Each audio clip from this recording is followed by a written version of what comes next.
1, 2, 3. Oh, Yeah. yeah. Hey, hey, cha, hey, hey.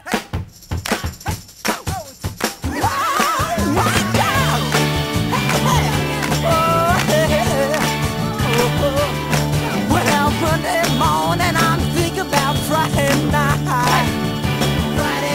Cause the morning cuts through my window with a blinding light. And I know I'll have to face this dead to the very end. And I'm sick and tired of the end everybody's friend. All right. Yeah. Well, is that just, I seem very confident. I mean, we will edit this, right? Oh, and I'm so tired, hey, yeah, so tired, but I feel fine, 'cause you're mine. Whoa, oh. Now it seems you're always there when I'm feeling so down. And then you pick me right back up on my feet, I'm homeward bound. And I think to myself just how lucky a man I really am. And I feel fine. Well, one thing I admire about Kirk's research, what he shares with his students, is to try and engage in activities where you can have the most impact. And I've always appreciated that sentiment. And so as he started me off on my research project, he helped me get involved in some research in India. And that was great from many perspectives, from the research perspective, from the chance to travel around a diverse country such as India. And also, I have to admit, from the personal perspective, as at that time my boyfriend came over and gave me a very romantic proposal on the sand dunes at sunset, or in the sand dunes at sunset. So that was great. I think the best advice that Bob gave me was at some point we were looking for money for this small project, and I was like, do you think we could ask the animal welfare advocate for some money for this? And Bob looked at me with this kind of pause and was like, go for it. And it was with that, like, kind of go for it that he gave me on that particular decision that, well, that little thing was funded, and in general, his advice of go for it kind of defines him as an advisor. But I feel really lucky and grateful that I was able to have some very great conversations with my advisor, Kathy. She was very kind to share some of her own life experience with me. And, you know, at those times, to have a good conversation really helps you calm down and think through. Best advice. There's been a lot of good advice.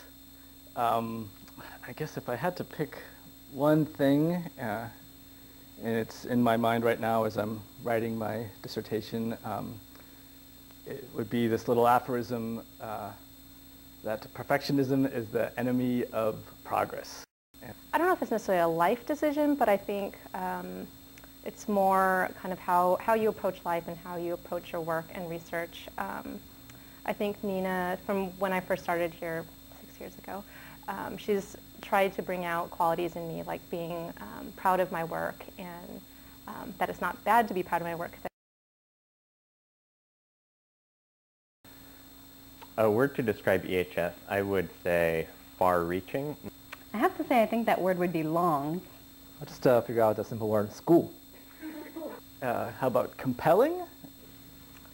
I think I would describe EHS as being eclectic.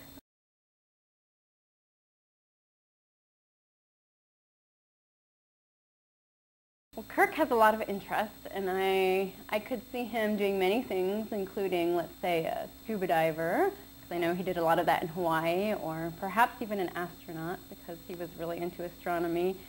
He's an adventurer, and he likes to get out and talk to people. So I also could see him being an international journalist, traveling the world and collecting stories for the good. Bob could be a rocket scientist, and since he was a rocket scientist before being in EHS, I think it's his calling. And even to this day, especially with his administrative responsibilities as dean, he hungers for the kind of technical content.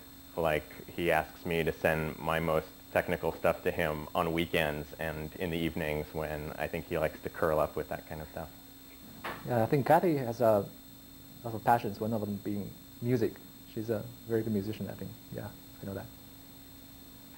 I think if Nina were not on faculty, she would be some sort of landscape architect or designing beautiful gardens. I would see Professor Smith, Kirk Smith, as a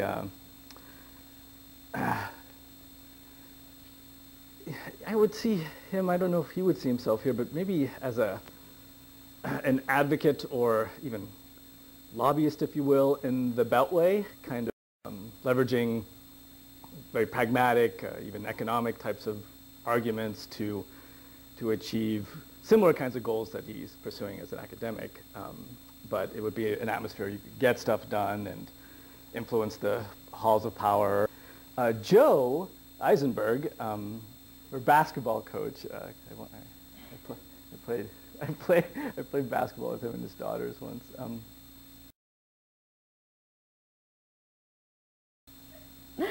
Well, once again, I think to draw inspiration from Kirk and say, you don't get what you expect, you get what you inspect.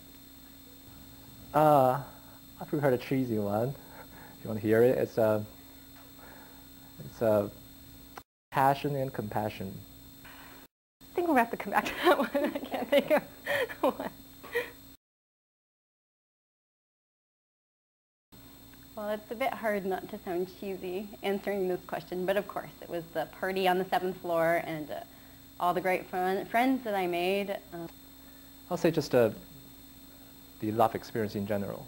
Being in front of the computer every day alone, it's not fun. Sometimes it drives you crazy, but it also gives you the opportunity to really reflect upon some of the big questions in life, and you never get the answers, but just trying to figure them out really helps. Help you grow up. Oh, the relationships, the other doctoral students in particular, and the faculty staff who are in this institution. Yeah, that's an easy one. So.